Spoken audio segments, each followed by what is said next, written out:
There we go. Right, All good. I'm on. are we ready to rock and roll, T, yeah? Rock and roll like you've never rocked and rolled before. Welcome to the Danceparty247 podcast. I've got myself, DJ Envy, DJ T, and today's special guest, David Vowles. Don't forget to like, subscribe, click the notification bell to get a notification when we next release a video. Over to you, T. Welcome, David. I hope You that doing all right? this sounds a bit loud in my ears, so I'm going to turn it down just a touch. Mr. David Vowles, DJ from Bath, is that correct? That's correct. What got you into DJing? Give us a little bit of a rundown of who and what you are. So I started DJing probably was about 16, so quite a while now. Mainly just like I love the culture. I used to go out clubbing quite a bit, and I'd go back to mate's house and DJ and all that sort of stuff, and that's how I properly got into it. And I'd say probably the last 5 years I've just thought, stuff it, I'm gonna have a go at doing it. So that's where I've started. Cool. But yeah, that's pretty much where I started. What clubs did you used to go to, and what kind of music are you into? So I was like, when I first started, it was I don't know if you can ever remember the events like Hardcore Heaven and stuff like that. So it was all like proper like 2000 happy hardcore music. That's what I was into. That's like my raving scene was that.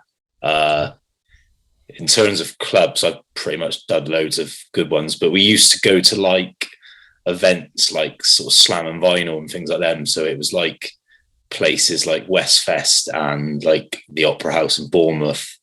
Been to a pretty few big ones. I think it was a custard factory in Birmingham. So like we were in like a sort of like, it was a group of like 10 of us, and we would pretty much go to all the events every weekend. It was sort of like back in the days where you text in for your ticket. I don't know if you'd ever done that. Yeah, I remember going text in for your number. 2 ways where you have to wait for a text message before. Yeah. At least that's a little bit better than the old school raves where you just got a text message and you end up in the middle of a field and you don't got no directions. I have done that a few times. I'm not gonna lie. At least you knew where the club was. Yeah, but yeah, that's where I started. Like in the dance music scene, was that when I was when I just got first old enough to drink, sort of like 16, and then I went to a massive music festival in Barcelona, and that's where I fell in love with house. It was like a big house festival. I can't remember the name of it now. It was something like Europe, something like that. It was a big house festival. I think it would have been 2005, 2006, I reckon. That's where I fell in love with house music. I liked house music, but it was like, it wasn't hardcore at the time. So I'd always want something that was a bit more pounding. But that festival changed it. That's where I fell in love with house music and sort of techno music. And I realized that it was like, and then in the end, I think where I've got a bit older, I've sort of lost like the love for the poundiness of the hardcore and just gone into techno, if that makes sense. Yeah, I think everyone had that point where, because I grew up on garage. Yeah. I loved the old school hardcore and all that. I did, but when you grow up on a certain type of music, you tend to stay with that, and then when you hit a certain age, you'll hear a new sound and you kind of just generate that way. Yeah, I think that's what it was. But for me, it was more like electro kind of got me, because it's got that dirty, grimy, I'm going to punch you in the face sound. Yeah. So you get a proper electro track that's got a proper wobble, it gets you, doesn't it? Well, if those are into production, it's obviously all the saws that they use, but to Envy, it's a wobble. It's a wobble. It's got a wobble, isn't it? Yeah, one of the main things I'd always remember about like the hardcore music was, it was when they first started using like really cool lighting. And with happy hardcore music, there's always like, in each track, there's always like this moment where the beat goes and it's like really like harmonic and that. And the MC will be there shouting like hands in the air and all that sort of stuff. And that for me, them moments are the bits that I'd always remember at hardcore events, because that was like when all the lights would go boom and you'd be like, Jesus Christ. Yeah. Like that's what I used to love about hardcore music. And then the beat comes in and it just goes nuts. Okay. I must admit, one of So you the listen. gifs I use on our chat. Uh, Type in techno, and there's a guy on the handrails, and he starts off slow. And then what gets me is the guy next to him. You see a guy come into shot, and like it kind of moves back as he progresses along. Because this guy goes more and more and more, and then all of a sudden his head's such a blur, you can't see his head. You just see a t-shirt. Is this on WhatsApp? no, No, it's on, Oh, right, okay. it's a GIF. It's on the internet. I'll send it to you. But Yeah, yeah, it's on the chat. And obviously on Dance Party's feed yeah. on Mix Upload. If you go into there, I can show it you. But it starts off really slow, and then all of a sudden he's going so fast and so quick. The guy next to him is like, "Okay, I'm leaving you to it, mate. Can't see him no more." Um, Personally, for me, I probably came through more the cheesy side of it. It probably shows in what I play sometimes. Remixes of obviously chart stuff, and then into electro. Obviously, Envy like this really kind of hard electro. I like the dirty stuff a little bit, but it's got to have some sort of melody. Yeah, Then Mr. Envy went away for several years, and I moved through future house. I still like a fair bit of deep house, but I don't replay deep house. And I've gone to the two genres that I kind of try to avoid and didn't particularly like. One is more the progressive side of house, but again, that genre itself is progressed. Excuse the pun. Progressed to be something it wasn't about a decade ago, and also tech house. I think tech house is progressed significantly. It's more popular than it used to be, and I think it's different. It's not just a literal mishmash of tech and house. They've created their own proper genre. yeah, definitely. I like the housey side of it. Envy likes the more techno side of it. Yeah, There's a genre in between where you can. There's a lot of scope as well. Before, I really kind of didn't. I've sort of found with tech house, I've sort of found maybe the last 5 years, like so you've got like your sort of cheesier house, then you've got like your techno music, and I found like the tech house producers, I think have got the last 5 years have got a lot better. There's a lot more people doing it as well. Like tech house is a lot bigger than what it was. I mean, like when I like in Bristol, like a lot of the raves were techno based. Nowadays, a lot of them are creeping in with tech house. So I've noticed that tech house has got loads popular, but what I've noticed is a lot of tech houses, like they've got this real good beat and bass line, but they're bringing in all the harmonics. And I used to find like before, tech house was like sort of deep house with a techie bass line and with a techie beat, but now you'll find there's a lot of lyrics in tech house and all this sort of stuff, and there's loads of harmonics, there's a good build-ups, and I think that's probably why I've stemmed into tech house a little bit more than techno, because that's sort of what happy hardcore used to be all about, was a really like fun part of a song, a massive build-up, and then go nuts. I found a lot of tech houses, a lot of that is like that now. You've got a real good build-up, you've got loads of vocals, and then you've got a real cool beat that bangs in. And I think that's why I've sort of gone with tech house as my main sort of genre nowadays. We were talking with one of our other DJs on Dance Party, Half Jaked, and we have a night actually up at his in Falkirk. Asylum, same name. Following weekend, following Friday, tech house and techno were playing there. And I said to him that I won't name the website, but there's one DJ pool that pretty much just takes chart songs or old school songs, puts a techno sort of percussion and a bass line and drums, and that's it. That's how they've done it, and just mashed it together. And it's like, it's not proper tech house. It's a tech house kind of ish remix. Yeah. You're right. The producers who are making tech house, original tech house tracks, then that's a lot better. Or just a sample or a wink and a nod to something that's it's obviously sort of popular, or some vocals or something. But don't get me wrong, there's a Missy Elliott one out there I really love, and there's one that's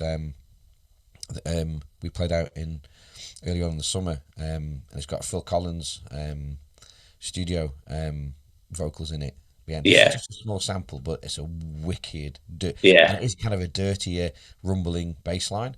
Yeah. I don't know if you've heard one recently. I think it's by Lee Foss, who's like a tech house DJ, and he's sampled the old Black Eyed Peas song "My Humps." Yes, I've You heard. ever remember "My Humps"? Mm-hmm. And he's took a sample of that, and he has made an absolute belter out of it. And I'll send you the links to it because it is. I think it only come out last week, and I got the download for it on Thursday, and I played it in my little studio session the other day, and it was pounding. And yeah, that's like the sort of vibe I'm getting with tech house, and it's sort of the way it's going. And like a lot of it is getting sort of, I wouldn't say cheesier because it's quite a nice dirty bass line to it, but there's a lot of like cheesy vocals coming into tech house now. But it excites me because it creates, like, when you're in like the atmosphere, it creates an amazing vibe.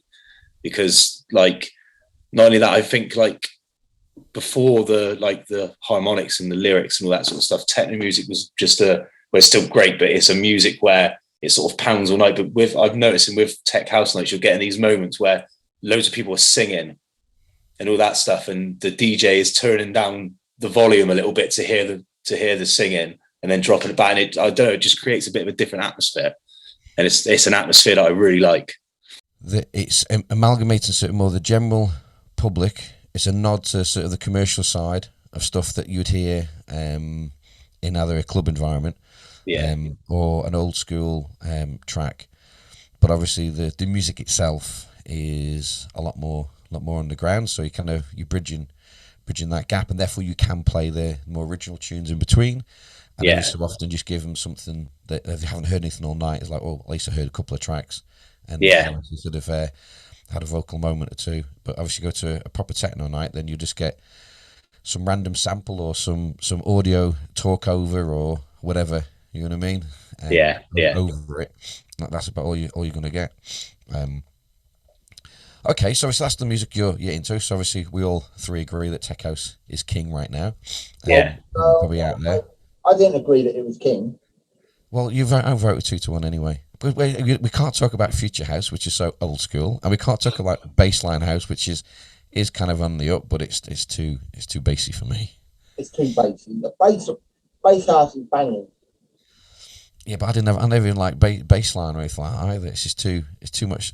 There's not enough melodic in it, so melody in it. It's all about the bassline. And I'm the same. Yeah, I'm the same. I get a little bit bored of bass lines, like if it's continuous. Like I love a bass line, don't get me wrong. I love a nice drop of a bass line. But yeah, if I'm doing like a hour set and all I'm hearing is bass lines, it's a bit like, it gets a bit like I like something to make me happy. Get that wobble, don't you? The wobble. There's nothing wrong in a dirty, deep bass line or a track that'll basically rumble the windows. You know what I mean? Even if it's not turned up loud, it's just that deep and full of sound. There's nothing wrong with that. But yeah, you want obviously a bit of, dare I go a cliche, a journey. You want something different. You don't want the same thing repeated for an hour and a half, 2 hours, whatever your set is. And I think that as well. I've been listening to, actually practicing, trying to listen to other people. I know as DJs we all listen to our own mixes. Yeah. We all do, don't we? Probably more than it's probably good for us sometimes. Yeah, definitely. I know Envy does it. It's like Kirsty has it on the school run at 7 a.m. So I know he does. I done a couple of months ago. I done a summer mix that done really well on SoundCloud. And like, I was so happy with it. Like, while I was mixing, I was thinking, this is just perfect. Everything like fell into place, track choice and everything was like, this is perfect. Finished the mix. I was like, this is brilliant. Uploaded it, done really well. And I still listen to it probably 4 times a week now. Like, I literally, whenever like, I just think, oh no, I need to go back to that one. And then I'll just click back to it. I've got a couple of mixes that I done last year that are like that. And it flows, doesn't it? Yeah. I mean, some of them. There's one I kept going back to. It has a tech house mix in it. It has like a run of 3 or 4 tunes that just absolutely run together. I mean, they're not too dissimilar, but they're similar enough that, and you know, they're distinctive enough. But the bass line or the percussion or whatever, the drums, just allow those 3 to be seamlessly mixed, and they just flow. And it's just like, oh, that's a great 5, 10, 15 minutes, whatever. I haven't had a mix where I go like every single track for 1.5, 2 hours is banging and to improve, but that's probably why we listen back to it. But what I've done is start to listen to other DJs in terms of their techniques, and also somebody actually I follow him on SoundCloud, and obviously close to your area is Eats Everything. Obviously he's I love him. infamous in your area. Yeah. And just the fact that he will not necessarily do even the same set. Literally every event is a completely unique set. It's either house techno, tech house, whatever it may be. There's not the same thing. And sometimes the mix is long, sometimes the mix is short, sometimes he's chopping it all, and it's like, okay. I mean, I used to do the old do faders years ago, but I ain't done it for a long time. I thought, well, that sounds pretty cool again now. Yeah, I'm so definitely. fed up of doing it. You know what I mean? Yeah. I'll chop with another track, but I won't just chop to nothing. Yeah. Yeah. Oh, you did that? Right, okay, cool. I'll put that back in my set again.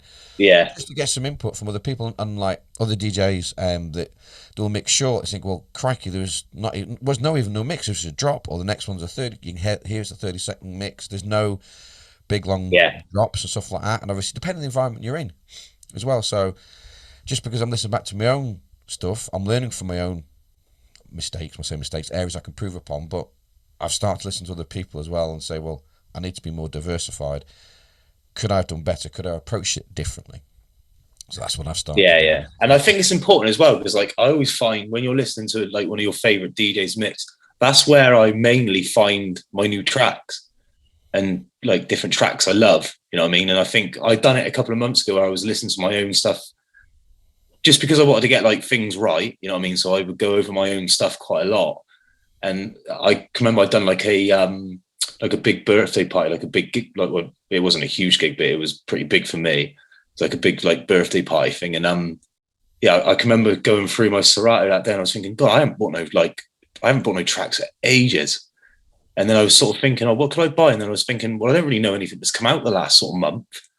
And again, that's probably due to me listening to my own mix far too much and not diving into others. Because I say if I listen to a John Summit mix or an Alan Fitzpatrick mix, I'll probably take 2 or 3 of them songs, each one, just even if I'm not 100% sure I love it, even if I've just like a sound or a sample in it, I'll get it. And then, I think it's important to listen to other people to or just continuously grow your library. What I've found is having a regular 2-hour slot on Dance Party. That's obviously our station. Obviously, you do a bit of streaming yourself, David. Yeah. And playing out, that the more times you're playing, the more times you get fed up with your own music that you've been playing, and you're searching for new stuff. So I try as much as possible to have almost a complete, sometimes only 90%, but almost a complete whole new 2-hour set every week. So that forces me to listen to several hours, to be fair. Yeah. Several hours of new music, going around the pools that I'm in, downloading the music, and then obviously sort of re-going through it again when obviously I'm organising it, and then finally when it gets it played out, that I might skip 2 or 3, I think they don't quite meet the mood, or is that I put for 2 hours, normally put about 55. I don't know why I come to that number, but 55 gives me more than enough scope for 2 hours. It's probably near enough 3 hours if I've played every single track. Yeah. And basically I've listened to those tracks, sometimes not in the entirety because other things get in the way, but I've listened to parts of those tracks 2 or 3 times before they actually get played out. And that just says like, I like that track. But then when you hear another DJ play it, you go, it validates that what you did. It's like, oh, it is a good track. Yeah, it is a good track. Yeah. No, definitely. Yeah, definitely. Mr. Envy, don't listen to them, no, do you, Mr. Envy? You just download an absolute. I do it the opposite around. I download everything. I'll listen to the first sort of 50 seconds, download it, and then I'll go through it and listen to the rest of the track at a later point. I'll just download, 100 tracks, and then I'll narrow them down and delete what I don't want. Right, okay. It's got a cool idea. To me, that just takes space on your hard drive, doesn't it? You know what I mean? If you never get, especially when Mr. Envy finds music that well, I'll give you an example. What were you doing this afternoon, Mr. Envy? And how many times have you said to me, "Oh, I found something I didn't know I had"? and not just one file. How many folders? What, today? Well, no, I'm thinking the most I've ever heard you say is about 12 folders of tech house music you didn't know you had. I found 4 folders of garage I didn't know I had today. There you go. 3 folders of bass house and 2 folders of commercial house I didn't know I had. Jesus Christ. I'm not saying there's just holes in your logic and your method, but it's a lot of hard space use. What's happened is I've downloaded them, I'll play some of them on my next show, and it's like, no, I don't really fancy playing that now. I want to play something else. And then they kind of get lost amongst everything else. And he's got space on his hard drive. I mean, when he downloads a file, we're talking a significant amount. I mean, sometimes I'm deliberating, go, should I get this track? Would I play it today, or am I going to play it tomorrow? Maybe, maybe not. But if I got a certain gig, then I could play it. And what gets me is that it's a part of your pool. It's going to just take space in your hard drive and the 3 seconds it takes to download. You know what I mean? It's like, should I download it? But if you do, I use an external hard drive, which is a terabyte. I've got hundreds. But I'm saying is your method is I'll just download a ton of them, and I'm going like, ooh, deliberating over one. Should I get that track or not? I was like, I'm not too sure. I'm like that though. Yeah, I'm like that. I've not bought one and then heard it on a DJ set and then gone back and got it. I've done stuff like that. I'm quite picky with what I get. I won't if I need to have a good listen at the track. Like this, if like sort of like iTunes and Beatport and stuff like that. If I was to buy one there and I'd listen to the 30-second preview, that ain't quite enough for me. I've got to go on YouTube or something like that, or SoundCloud and go and find the track and give it a good listen before I buy it. I think the problem is, but for me, so I'm a member of a DJ pool, and because it's all like literally pay you £10 a month, £20 a month, whatever it is, you can download whatever you like. Yeah. No extra money, and I think that's probably why. It's like, I love that. I like that, but just keep taking it. I get a lot of my tracks from. Have you ever heard of Hype Edit? Say that again. Have you ever heard of Hype Edit? No. I get a lot of my tracks from there. It's proper good. Is that a monthly subscription or is it a down? No, it's like a it's like a little producers thing where you upload your songs onto there and you share. So like when you release a song on Spotify or something or Apple Music, you share. So I will share a free download of my track to another producer, but for that he will then give me a like on Instagram or a follow on Spotify or or he would give you a free download of his track back or something like that. Yeah. Been doing that for a couple of years now. It works really good with your SoundCloud mixes and stuff like that as well. It gets you in some good algorithms and stuff. I've used that in the past. But must be. I'd tell you when I'd have used that probably over 2 years ago. The last time I probably actually used it, and I used it quite a bit. But now obviously a member of a couple of pools that. Yeah. I've like Emily says, you do get gluttonous of tracks. I try and be selective. I haven't come across a particular mix yet that is I've got to have that. Not yet. I'm holding my breath because it will happen. Undoubtedly, it will happen. Okay. Yeah, I've found anything that I've wanted like that. I've managed to find fairly reasonable. Good. I haven't had anything that's been fairly elusive. All right, okay. I mentioned this before we started the podcast, and obviously this kind of leads into that as well. So obviously we talked about sort of places where you can get your music from, DJ pools, Hype Edit. There's another one very similar as well. I can't think of the name of it now. But anyway, it's very similar to Hype Edit. What is your process then? Obviously, so once you got the tune, did you just play it? Do you put it through Recordbox? Do you process it in any way? What do you do with it? I usually like the base of what I use is usually Serato or Native Instruments. So a track I would usually put and grid on this is the Tractor software. That's so Tractor is my go-to decks at home. And if I was, because obviously like at the stage I'm in, there's a lot of stuff I do is like sort of like little house parties or little like events somewhere in like marquees and stuff like that. So if I've got to take my own kit, I will usually take my track cassette instead of my Pioneer stuff. So a lot of my stuff gets gridded onto Native Instruments, and the tracks that I really like and I play, like, say, on a SoundCloud mix or a YouTube mix or a guest mix or on my radio show, I would then, because I use Serato for that, I would then put that over. So my list on Serato isn't nowhere near the size as my Native Instrument list, if that makes sense. Mm-hmm. And for the 4th of December, the tracks that I've put through Record Box, my USB, is from my Native Instruments. So that's my sort of base of my library. Mm-hmm. Is Native Instruments. Do you process them in any way? Do you clean them up? Do you download MP3s or WAVs? What do you do? Use WAVs, always WAVs. Mm-hmm. Always WAVs, and then I'll grid them and put them through Native Instruments. And sometimes, if like from Hype Edit, sometimes you'll need to take some mids and some lows out and stuff like that. But pretty much it's all pretty much, once it goes through the gridding process of Native Instruments, it comes out pretty clean, to be honest. Cool. That's one of the main reasons I've done a lot of through Native Instruments. I've done a lot of pressing for my CDs of old tracks that I can't get and all that sort of stuff, and I run them through Native Instruments, so it works like proper cool for that.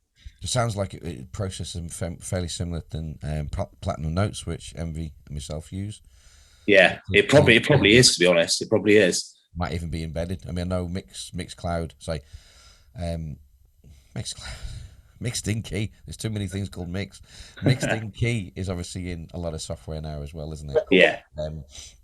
We do both. We download and obviously put it through. I don't know which way around, but Platinum Notes. And because of that, I don't download WAVs anymore. Platinum Notes for the places we've played out at, and we've played a couple of really loud sound systems. Yeah. I can't really tell the difference between a WAV and an MP3 once it's been through Platinum Notes. If it hasn't been through Platinum Notes, it sounds absolutely awful. It really does. Platinum Notes is great, but boy, does it take a long time. Well, it does. If you're forgetting 10,000 files here and there, then you've got to process them all, yes. No, but on a whole, if you want to, I mean, if for anyone watching this or listening to this, if you are going to use Platinum Notes, as soon as you downloaded your tracks, put them straight in, because if you don't, which is what I haven't done, I'm now having to put something like 15,000 tracks through Platinum Notes, and it takes so long. So does that do it automatically? Does it clean it for you automatically? Yeah. So what you do, you download your track, you put it through Mixing Key, which is the process I do. I download Mixing Key, Platinum Notes, and by the time it's come out the other end, you get your high points in the track, and it clipped. It can distort, and it just doesn't sound quite right. Yeah. Platinum Notes takes all that out and gives you a nice level sound from start to finish. And that does it automatically. Yeah. So what happens is that sounds pretty cool. With Native Instruments, you get I don't know if you've ever seen with Ableton, but with Ableton, you get like a distortion level, and you can edit your EQs into like the WAV forms of it. Right. And with what I'm doing at the moment with Native Instruments is I'm uploading my track, and if there is distortion, I've got to do it manually. It doesn't do it for me. It doesn't. You literally just put it into the software, and it does it all for you. That sounds amazing, mate, because I can have a session where I'll buy 100 tracks and it will take me 2 days to get them sorted out. Oh, no, you're talking 100 tracks. Depends how quick your processor is. You're talking maybe an hour. I mean, I'm running an AMD, and 50 tracks would probably take 20 minutes. Yeah, that's cool, because I've even missed tracks out before where I haven't gotten ready in time. It takes all the clipping side of it. So a lot of tracks are those that produce. They call it a loudness battle, don't they? They try and get as loud as possible, as close to the and all that kind of stuff. Yeah. Which obviously, depending obviously what you're playing it on, obviously doesn't always play as it's originally been mastered. So it takes all the clipping. So some of them that have been, I'm only going on the results. So some of them, it'll take something like, I remember looking at one yesterday, 38,000 clips in one track. Jesus. One track. Yeah, some of them, it's like 10 or... Yeah. Depending, obviously, the level of production. Also, well, it gives you an option to, in the background, you can change how you want it to sound. So it can sound the original sound. You can have it to sound a little bit warmer, and that's what I've got. That's what it defaults to. Yeah. Or you can have another version, which I've never looked The other into thing that. about Platinum Notes T, it will adjust the pitch as well. So if the pitch is not quite right in the way that the tune's been put together, it might add 14% or take off 5% or whatever. Yeah, that's pretty cool. Because I'd say with native instruments, it's more of a thing where you're sort of trying to keep all the sort of instruments that you can hear, even though one will dominate. You're like, with native instruments, your only option is really to equal them all out, instead of just taking one part. So instead of just taking a low out, you're taking like low, high, and mediums out, but also you're trying to levelize the instruments, if that makes sense. So each instrument of the track is a similar sort of volume. That's sort of how it works with native instruments. Well, you may will have to do that, but Platinum Notes will take out the distortion. It will obviously bring the volume down a little bit. It'll expand the dynamic range of each of them, so it actually sounds louder with it being less in volume. Yeah. And then if you put it into obviously your software, and then obviously give it your personal tweak on top, if needed. But the majority of the work for some of the tracks it's done. If you play them out over on air, unless you go into somewhere obviously like you will be playing them on a massive sound system or live, if they're just basically run-of-the-mill tunes kind of thing and not absolute bangers that need to be properly, then you're going to save a lot of time. Yeah, no, definitely. I'll look into that. One thing you did say before we say goodbyes was that you have got a Serato tractor and you said Pioneer. So I take it the Pioneer setup is because we live in the world that Pioneer is club standard kit, and therefore you need to have Pioneer as well. Why have you got like 2 or 3 different setups?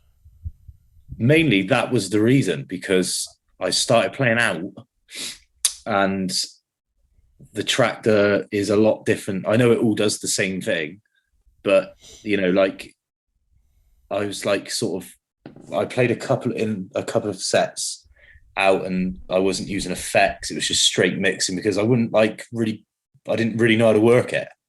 So that was the main reason when I went and looked into buying it. I sort of said to the chap, because I bought a MIDI controller, and I sort of said to the chap who was buying it off, I want something where I can use Pioneer, not to the price of 2 CDJs and a mixer, because obviously it's a hefty amount of money. But to have like a club standard Pioneer setup in your house is pretty lucky. So I went for the MIDI controller, but it has everything pretty much what you would have in a club setup. That was the main reason I went to it. Yeah. And what is the Pioneer you got? What's the controller? I got the name of it earlier. It's a FX.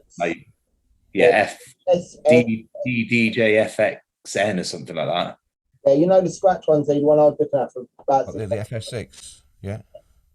Yeah. Okay. Cool. Yeah, we're talking to Half Jaked, who we talked about earlier, and he's an avid Pioneer. No, he's not. He's an avid. He'd have me for that.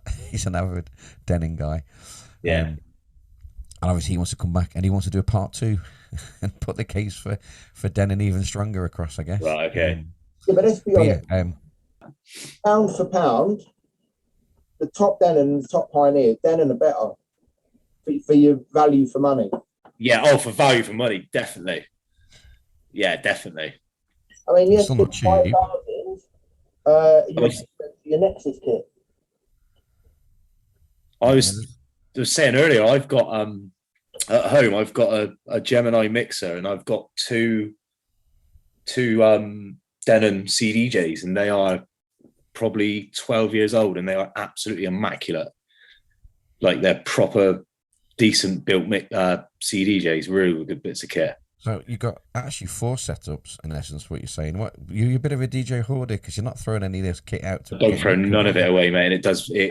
My ex-missus is nutting, and it's not doing my nutting at the minute because I'm on my own. But no, I don't throw any of it away. I've still got all my CDs. I've still got all my vinyls. I've still got both my vinyl Technics, which I got serviced. a couple of weeks ago. I haven't had them out for a while, but you have to excuse me. I'm full of a cold, so that's all right, mate. On screen. COVID. But what's wrong, Mr. Envy? What was the ooh about? COVID. Been there, done that. Thank you for watching the Danceparty247 podcast. We have the DJ Envy. We have our special guest, Mr. David Vowles. Catch him in Leicester on the 4th of December, playing a bit of tech house kind of thing with the rest of us. Tickets available from a link below, and we'll see you next time. Ta-da. Yes. Bye. Bye. Is